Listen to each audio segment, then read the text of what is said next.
Hello everyone, welcome back to Nani and Siri. ఈరోజు నేను ఒక చిన్న మినీ ఈవినింగ్ బ్లాగ్ చేద్దాము అనుకుంటున్నాను. ఎందుకంటే ఈరోజు సోమవారం, కార్తీక మాసం లాస్ట్ సోమవారం. సో నేను ప్రతి సోమవారం ఖచ్చితంగా పూజ చేస్తాను. దట్టు కార్తీక మాసం అంటే ఇంకా స్పెషల్. నాకు మార్నింగ్ కుదరదు పూజ చేయడానికి, ఎందుకంటే మాకు మార్నింగ్ నాకు 8:30కే మీటింగ్ ఉంటుంది. సో అందుకే కుదరదు. నేను ఈవినింగ్ టైమ్స్ ప్లాన్ చేసుకుంటాను. సో ఈరోజు నేను ఎలా పూజ చేస్తాను, నా ఈవినింగ్ ఎలా ఉంటుంది అనేది మీతో షేర్ చేసుకోబోతున్నాను. Let's watch. నేను ఇక్కడ హెయిర్ డ్రై చేస్తున్నాను, ఎందుకంటే అలానే ఉంటే ఇంకా జలుబు వచ్చేస్తుంది. క్లైమేట్ కూడా చాలా తక్కువ ఉంది, టెంపరేచర్ జస్ట్ 5 degrees ఏమో ఉన్నింది. సో అందుకే వెంటనే హెయిర్ డ్రై చేసేస్తున్నా. హెయిర్ డ్రై చేయకముందు హెయిర్ సెరం అప్లై చేసిన, హెయిర్కి ఏం డ్యామేజ్ అవ్వకుండా. సో అలా నేను హెయిర్ డ్రై చేసేసాను. సో నా హెయిర్ అయితే డ్రై అయిపోయింది, కంప్లీట్గా అయితే అవ్వలేదు, బట్ దట్స్ ఫైన్. ఇప్పుడైతే ఇంకా వెంటనే రెడీ అయిపోయేసి పూజ స్టార్ట్ చేసుకున్నాను. పూజకు కూడా నేను ఏం ప్రిపరేషన్ చేయలేదు. సో ఇంకా పళ్ళే పెడదాము ప్రసాదం లాగా అనుకుంటున్నా, ఎందుకంటే ఇప్పుడంతా ఓపిక కూడా లేదు. రేపు మా ఆయన ఆఫీస్కి వెళ్తున్నాడు. సో రేపు మార్నింగ్ చేయాల్సిన ప్రిపరేషన్స్ అన్నీ నైటే చేయాలి నేను. అందుకోసం ఇంకా పళ్ళే ప్రసాదంగా పెడుతున్నా.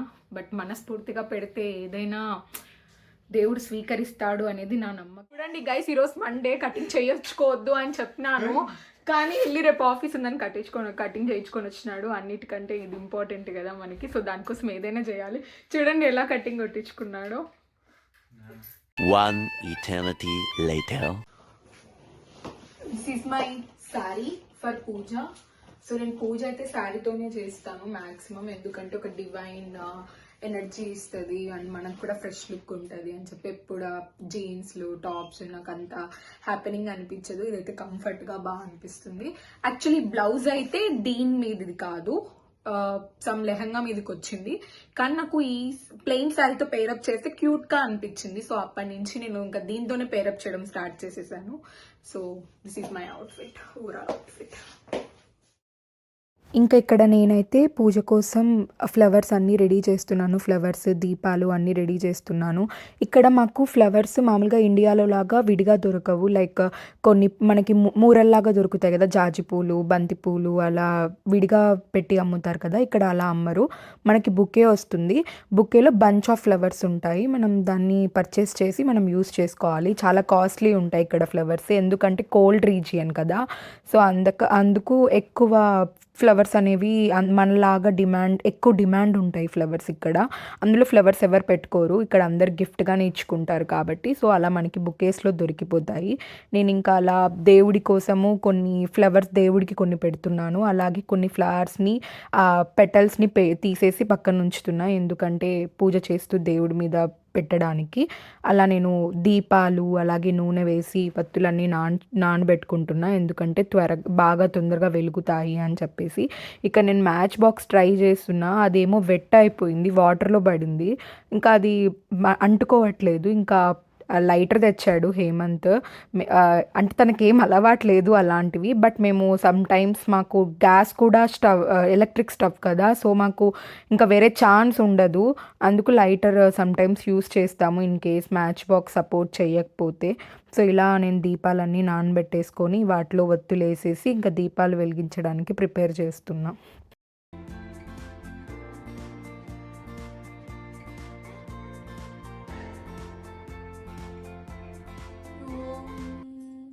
శుక్లాంబరధరం విష్ణుం శశివర్ణం చతుర్భుజం ప్రసన్నవదనం ధ్యాయే సర్వవిఘ్నోపశాంతయే. నేను పూజ అనేది మన పర్సనల్ స్పేస్ లాగా అనుకుంటాను, ఎందుకంటే అది మనం దేవుడితో కమ్యూనికేట్ చేసే వన్ ఆఫ్ ద వే అని నేను బిలీవ్ చేస్తా. And this is the final look of my puja గది. యాక్చువల్లీ మాకు పూజా గది లేదు, మేము ఈ ప్లేస్ని పూజలోకి పెట్టుకుంటాము.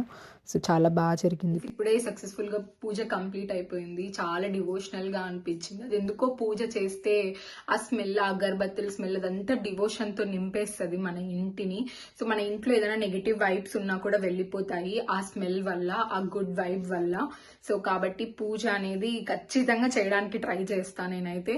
సో నేనేం బిలీవ్ చేస్తా అంటే, మన కోరికలో ధర్మం ఉండి మన కోరిక ఇంకొకరికి హాని చేయకుండా మనం మంచిగా ఉండాలి, నలుగురు మంచిగా ఉండాలి అనే మనస్తత్వం ఉంటే ఖచ్చితంగా మనం ఏం అడగకపోయినా దేవుడు మనకిస్తాడు. అదైతే ఫర్ షూర్. అందులో శివయ్య అయితే ఖచ్చితంగా ఇస్తాడు. సో కాబట్టి బిలీవ్ ఇన్ గాడ్. అంటే మీరు మరీ ఇంకా పూజలు చేసేసి అలా చేయని నేను చెప్పను. మీరు ఏ పని చేస్తారో అందులో మనస్ఫూర్తిగా మీ బుద్ధి అండ్ మనసు రెండు పెట్టి చేయండి. ఖచ్చితంగా సక్సెస్ వస్తుంది ఎవరికైనా. సో నేను అదే బిలీవ్ చేస్తాను. నేను చెప్పడం కూడా ఎవరికైనా అదే చెప్తాను. సో ఇప్పుడు నేను ఇంకా కుక్ చేసుకోవాలి, డిన్నర్ ప్రిపేర్ చేసుకోవాలి. So come let's. So Hemanth ఎప్పుడైనా ఆఫీస్కి వెళ్ళేటప్పుడు ఖచ్చితంగా ఇద్దరం కలిసి కుక్ చేసుకుంటాము. ఎందుకంటే నెక్స్ట్ డే మార్నింగ్కి కూడా కుక్ చేస్తాను నేను. అలా దానికోసం ఎక్కువ వర్క్ ఉంటుంది కాబట్టి ఇద్దరం కలిసి కుక్ చేసుకోవడానికి చాలా వరకు ట్రై చేస్తాము. సో మా కుకింగ్ ఇలా ఉంటుంది డైలీ. ఏదైనా పాట బాగా. నా ప్రాణం నువ్వే, నా లోకం నువ్వే, గుండెల్లో మంటే మిర్చి వేసావా పప్పులు? నిప్పై చేరావే. గైస్ ఏంటి మా ఆయనతో వండిస్తున్నా అనుకుంటున్నారా? ఈడంతే అండి, ఒకరు చేస్తే ఇంకంతే, ఇంకా అది అయినట్టే. సో సో మనకి మెయిట్స్ కూడా దొరకరు ఇక్కడ. సో అంటే దొరుకుతారు, మనం అంతా బడ్జెట్ పెట్టలేం వాటికి. 2 lakhs 3 lakhs ఇవ్వాలా వాళ్ళకి. సో దాని బదులు మనమే చేసుకోవచ్చు అని ఎవ్వరు ఆప్ట్ చేసుకోరు ఇక్కడ. సో ఇంకా మనమే వైఫ్ అండ్ హస్బెండ్ కష్టపడి కుకింగ్, డిషెస్ క్లీనింగ్ అన్నీ చేసుకోవాలా. ఒకరే చేయాలా, వైఫే చేయాలా అంటే మాత్రం ఇక్కడ కుదరదు. So we have to get adjust. Yeah onions ఇవా, ఆనియన్ ఇంకా నేనైతే నాని కోసం బీట్రూట్ ఫ్రై చేస్తున్నా. నా రెసిపీస్ అయితే చాలా సింపుల్గా ఉంటాయి. నేను ఎందుకంటే బిగినర్ కదా, సో మా మమ్మీ సింపుల్వే నేర్పించింది. అలా నేను ఇంకా బీట్రూట్ ఫ్రై, ఇంకా అలాగే బీట్రూట్స్ చాలా ఉంటే కట్ చేసి వాటిని జ్యూస్ లాగా కూడా చేశాను. చాలా రోజులైంది జ్యూస్ తాగి, ఇంకా అప్పటికప్పుడు జ్యూస్ కూడా ప్రిపేర్ చేసేసాను. అలా బీట్రూట్స్ తో జ్యూస్ చేసేసాను. చాలా హెల్తీ ఇది అండ్ గ్లోయింగ్ స్కిన్ ఇస్తుంది. బీట్రూట్ విత్ క్యారెట్ కాంబినేషన్ అయితే ఇంకా బాగుంటది. మా ఊర్లో అయితే ఏబీసీ జ్యూస్ అమ్మేవాళ్ళు, యాపిల్ బీట్రూట్ క్యారెట్. నాకైతే పిచ్చ ఫేవరెట్ ఆ జ్యూస్. డైలీ తాగేదాన్ని పెళ్ళయ్యే ముందు. సో చాలా గ్లోయింగ్ ఉండేది. ఈ మధ్య అస్సలు తాగట్లే, ఫ్రూట్స్ తినట్లే. సో అందుకే డ్రై అయిపోతుంది ఫేస్ అంతా. సో ఇంట్లో బీట్రూట్స్ ఉన్నాయి కదా, ఒకసారి ట్రై చేద్దామని చేసిన. చూద్దాం టేస్ట్ ఎలా ఉందో.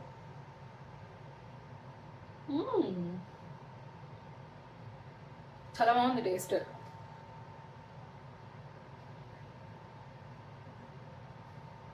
చాలా సింపుల్, జస్ట్ బీట్రూట్స్, పాలు అండ్ తేనె వేసాను నేనైతే.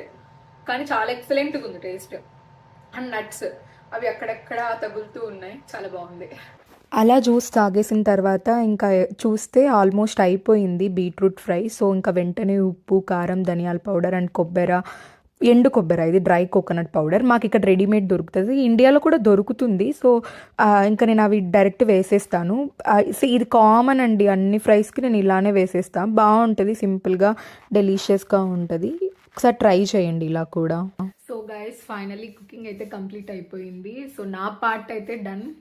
కర్రీస్, పప్పు, తాలింపు, సో ఇవన్నీ నా పార్ట్ అంతా అయిపోయింది. ఇప్పుడు మా ఆయన చేస్తున్నాడు చపాతీ కాల్చడము. బేసిక్లీ మేము చపాతీలు మ్యాక్సిమం మేము హల్దీరామ్స్లో మనకి దొరుకుతాయి అన్నమాట, రెడీమేడ్ చపాతీస్. దాన్ని జస్ట్ హీట్ చేసుకుంటే సరిపోతుంది. సమ్ టైమ్స్ మాకు ఇప్పుడు చాలా టైం అయింది, 8:30 9 అయింది. సో మళ్ళీ చపాతీ పిండి తిక్కి అదంతా చేయాలంటే చాలా కష్టం అవుతుంది కదా. సో అలాంటి టైమ్స్లో ఏం చేస్తామంటే ఆ హల్దీరామ్ ప్యాకెట్లో ఉన్న చపాతీస్ని జస్ట్ హీట్ చేసేసుకొని తినేస్తాము. సో ఇప్పుడు తను అవే హీట్ చేస్తున్నాడు, చూపిస్తా. ఇలా మనకి చపాతీస్ దొరుకుతాయి హల్దీరామ్స్లో. ఇట్లా డైరెక్ట్ జస్ట్ హీట్ చేసుకోవాలంతే. ఇది చపాతీ కాదు, పుల్కా. హీట్ చేసేసుకుంటే సరే, రెడీ టు ఈట్. ఇంకే టైం బాగా సేవ్ అవుతుంది ఇన్కేస్ ఏదైనా అర్జెంట్గా ఫుడ్ ప్రిపేర్ చేసుకోవాలి అట్లా అంటే. So guys this is my plate. ఇందాక నేను చేసింది పప్పు, beetroot fry and then chapati. ఇప్పుడు హేమంత్ చేశాడు. సో ఇదే అనమాట డిన్నర్కి. Enjoy dinner, let's eat our dinner. So puja చేశాను కదా ఈరోజు, ఇంకా అందుకే ముక్కొని తినాలి అని చెప్పేసి ముక్కొని తింటున్నా. మామూలుగా కూడా అలానే చేస్తాను మ్యాక్సిమం టైమ్స్ గుర్తుంటే. సో ఇంకా అట్లా ఫుడ్ ఎంజాయ్ చేస్తున్నా. నాకు ఫుడ్ మనస్ఫూర్తిగా తింటా నేను, నాకు ఇష్టం అలా. తెలుసా, వర్క్ చేసుకొని ఫుడ్ ప్రిపేర్ చేసుకొని ఇవన్నీ చేసుకునేసరికి ఎట్లా ఉంటుంది అంటే ఎప్పుడెప్పుడు బయట తిందామా అనిపిస్తుంది. కానీ బయట తినడానికి ప్రాబ్లం ఏంటంటే నాకు సమ్టైమ్స్ అనిపిస్తుంది ఇండియా కంటే లండన్ బెటర్ ఏమో అని చెప్పి. ఎందుకంటే ఇండియాలో మనం తక్కువ ఉంటుంది కాస్ట్, సరేలే వెళ్దాం పదా ఏమవుతుంది, ఒక 50 రూపీస్ 100 రూపీస్ పెట్టేస్తే మనకి ఫుడ్ వస్తుంది కదా, ఇద్దరికి టిఫిన్స్ వస్తాయి అనేసి వెళ్ళిపోతాము. బట్ ఇక్కడ అట్లా కాదు, 10 pounds 20 pounds అవుతుంది ఒకసారి తినేసరికి. ఎందుకులే బాబు అంత ఖర్చు చేయడము, చేసుకుందాము అనే ఇది వస్తుంది. సో ఇక్కడ హెల్దీగా ఉండొచ్చు. That's a main advantage of foreign countries. That is what I feel. ఇక్కడ వెజిటేరియన్స్కి అయితే చాలా కష్టం అండి ఎగ్జిస్ట్ అవ్వడం. ఎందుకంటే ఆప్షన్స్ తక్కువ ఉంటాయి. నాన్ వెజిటేరియన్స్ అయితే ఫుల్ ఎంజాయ్ చేస్తారు. ఇక్కడ మేము నాన్ వెజ్ తినము, సో మాకు అంత రెసిపీస్ ఎక్కువ ఉండవు. ఏదైనా రెస్టారెంట్కి వెళ్ళినా కూడా ఒక్క ఐటెం ఉంటుంది మా కోసం. సో అందుకే మేము మ్యాక్సిమం ఇంట్లో చేసుకోవడానికే ప్రిఫరెన్స్ ఇస్తాము. సో మీకు ఈ వ్లాగ్ నచ్చితే don't forget to like, share and subscribe to Nani and Siri.